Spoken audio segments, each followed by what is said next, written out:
Our third speaker tonight is our very own DTM, Distinguished Toastmaster, which basically means she's gone the whole way. And she's now coming back and doing it again, and again, and again, like real different. and again. Debbie is the CEO and founder of Attitude, Common Sense, etc., a company promoting the idea that we're at the helm of our ship, and the course we take depends on the choices we make. She joined Toastmasters in 1999 and earned her DTM in 2005. Wow, that's impressive.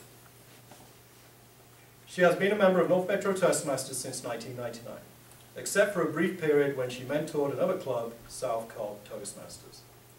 She is married to Matthew. They have 3 grown children and 3 grandchildren. She retired from the US government printing office with over 34 years of service, and now enjoys keeping her beautiful grandchildren company. Her first book, Dancing in the Garage, or Garage. It's the accent, sorry. Grand Cheeks. You know, they all think I'm American. Grand Cheeks is English too.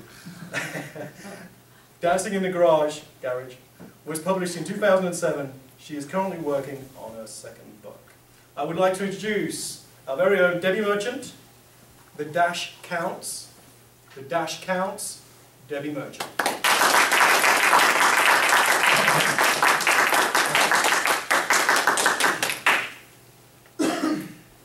On the morning of October 6, 2012, my life changed with just one phone call.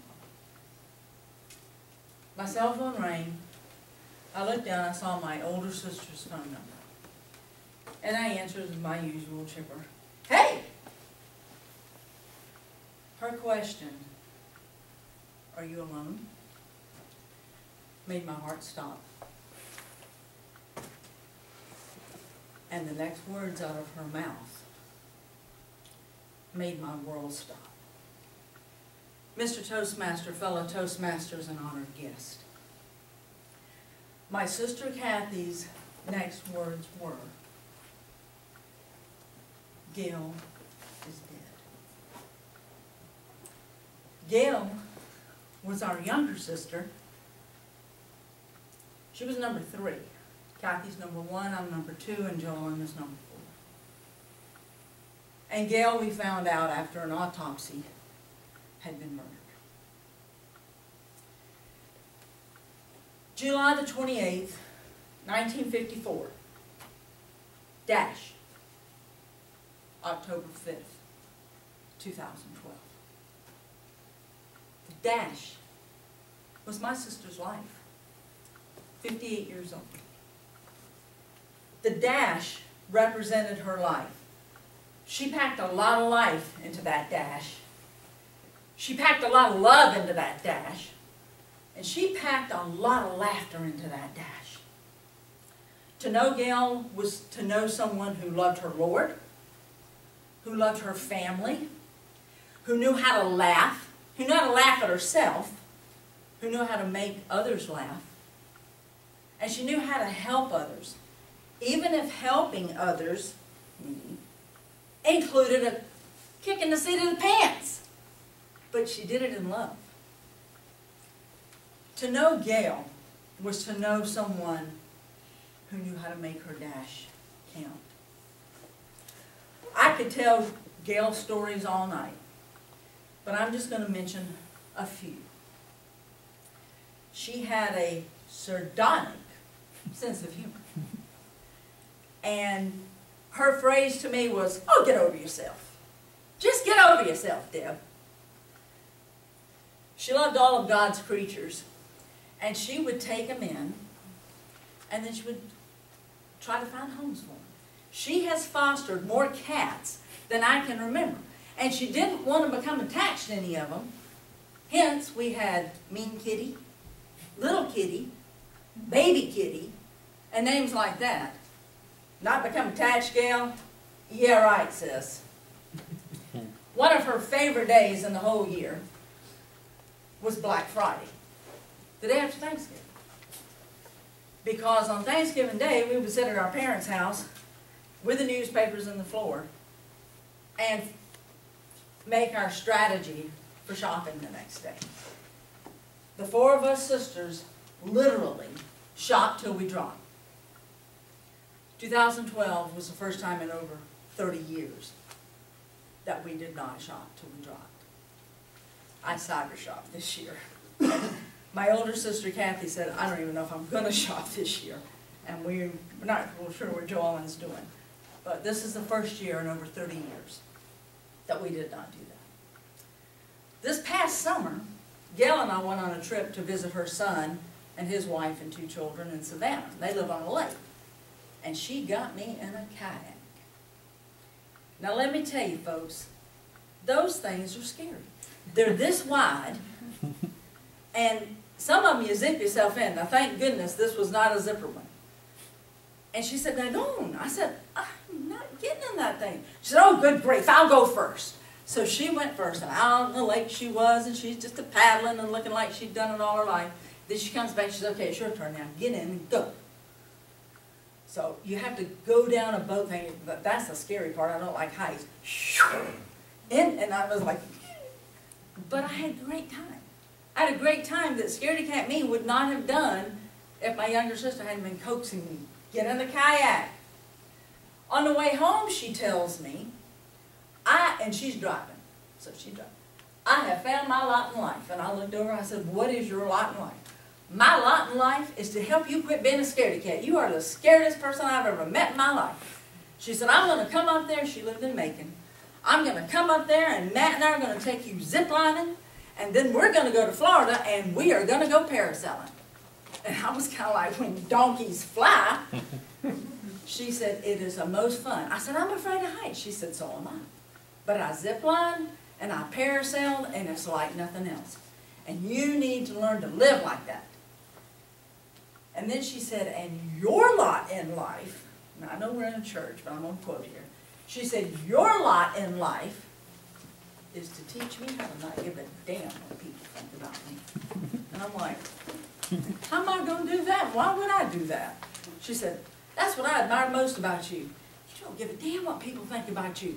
You're going to teach me how to go out in public with no makeup on. And in September, Matt and I went to Chattanooga on a trip. And we happened to stay at a little hotel that Kathy and Gail had stayed at a couple of years ago.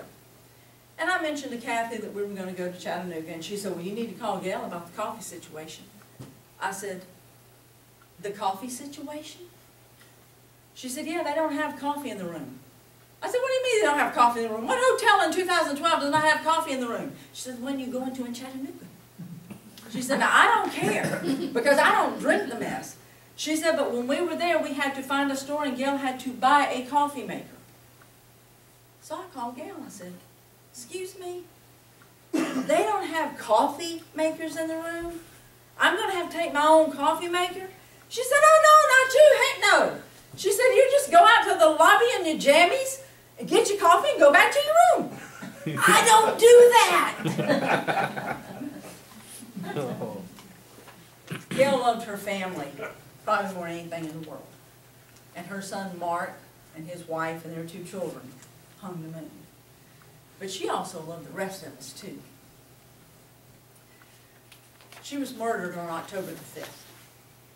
October the 7th was the day we were going to celebrate my little grandson's first birthday. This past weekend we've finished emptying out Gail's house, and I drove her car back to Atlanta because Kathy's the executor and we're getting everything up here in Atlanta. In the trunk of that car was Wyatt's birthday present. Apparently she had bought it on her way home from work on Thursday. Last conversation I had with her was that Wednesday. My sister Gail made the dash count. Her funeral was a celebration of her life. We spent that whole time telling stories just like I've told. We were laughing. My brother-in-law, who's a minister, he had on this loud tie that was so not him. And he said he wore it because of Gail. Because he said, while she was not the black sheep of the family, and he looked straight at me and everybody laughed, he said she was the brown sheep. And she was a little out of the box. Well, we were both out of the box. But that's what we did that day. And you know, one of the songs we sang, the last song, we didn't sing it, but somebody sang it over the loudspeaker. Tom Petty's I Won't Back Down. And she wouldn't. And she didn't. She made that dash count. I'm a better person for having known my sister. And my dash is going to count. Because I am going to go ziplining. And July the 28th, 2013, we're going to be in Florida. And I'm going to be parasailing. That's how I'm going to celebrate my sister's birthday. Now, I know y'all know people in your lives that are making their dash count. Y'all can make your dash count. Tombstones are cruel. They put your life down to one little dash. But those of us that learn to live, that dash is going to count. Mr. Toastmaster.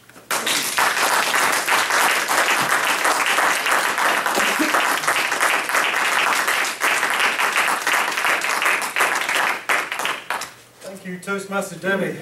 Yeah, you filled in that dash. I've never really thought about it in that concept, but excellent job. Thank you. Our next evaluator tonight is Mr. Ronald Bertrand, who will be evaluating Debbie Merchant. Come on up, Ronald.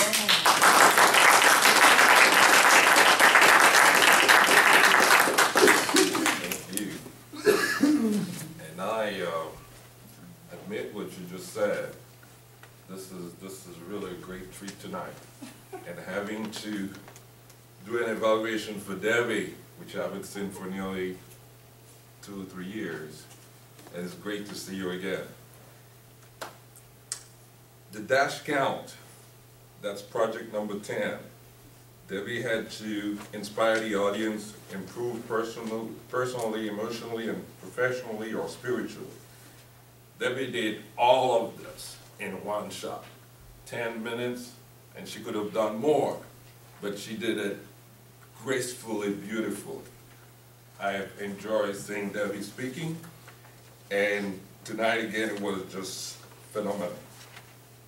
Was the speech topic relevant to the occasion selected? Again, Christmas time, a little bit sorrow, but the dash is a great metaphor. I couldn't think of any other way of really expressing the loss of someone, being emotional, being very inspirational. Everybody was really hanging on their seat, looking at you. I mean, we were connected emotionally with you. I think I was going to tear. I think you were going to come out. You were going to tear. And I was just okay, this is getting really powerful here. I mean, the other speech, the gold speech, and then this one, this is really a treat. Now, did you use the anecdote? The Black Friday was super. I experienced Black Friday this year.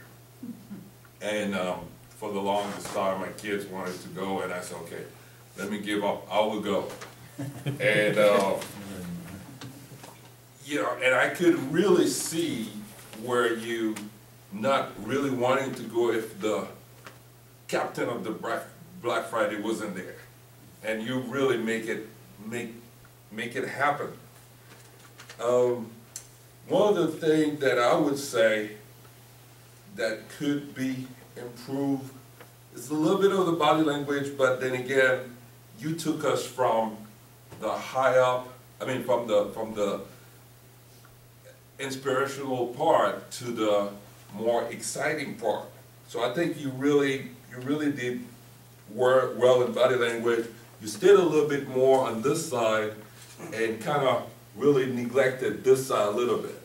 So I think if we were to remove this podium, you probably would flow a lot faster, a lot better here. And nothing else to say. It was a great speech, and I enjoyed really working with you. Thank you.